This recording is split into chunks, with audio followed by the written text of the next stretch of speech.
1 Samuel 5, tabut Tuhan di tanah orang Filistin. Sesudah orang Filistin merampas tabut Allah, maka mereka membawanya dari Ebenezer ke Asdod.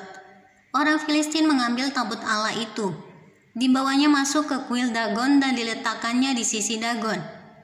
Ketika orang-orang Asdod bangun pagi-pagi pada keesokan harinya, tampaklah Dagon terjatuh dengan mukanya ke tanah di hadapan tabut Tuhan. Lalu mereka mengambil Dagon dan mengembalikannya ke tempatnya. Tetapi ketika keesokan harinya mereka bangun pagi-pagi, tampaklah Dagon terjatuh dengan mukanya ke tanah di hadapan tabut Tuhan. Tetapi kepala Dagon dan kedua belah tangannya terpenggal dan terpelanting ke ambang pintu. Hanya badan Dagon itu yang masih tinggal.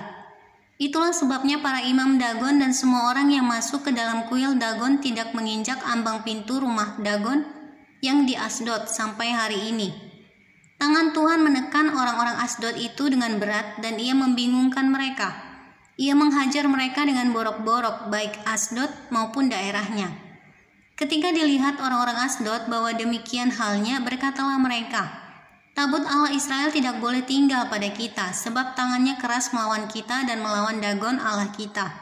Sebab itu mereka memanggil berkumpul kepadanya semua raja kota orang Filistin dan berkata, apakah yang akan kita lakukan dengan tabut Allah Israel itu?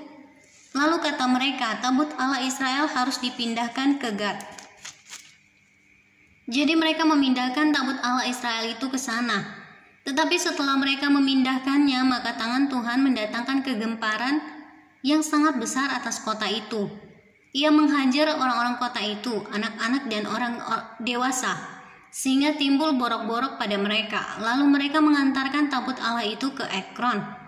Tetapi sesampai tabut Allah itu di Ekron, berteriaklah orang Ekron itu demikian, mereka memindahkan tabut Allah Israel itu kepada kita untuk mematikan kita dan bangsa kita.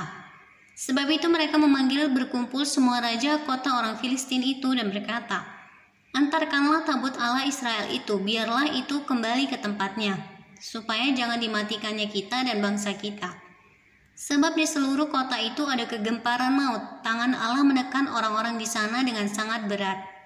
Orang-orang yang tidak mati dihajar dengan borok-borok sehingga teriakan kota itu naik ke langit.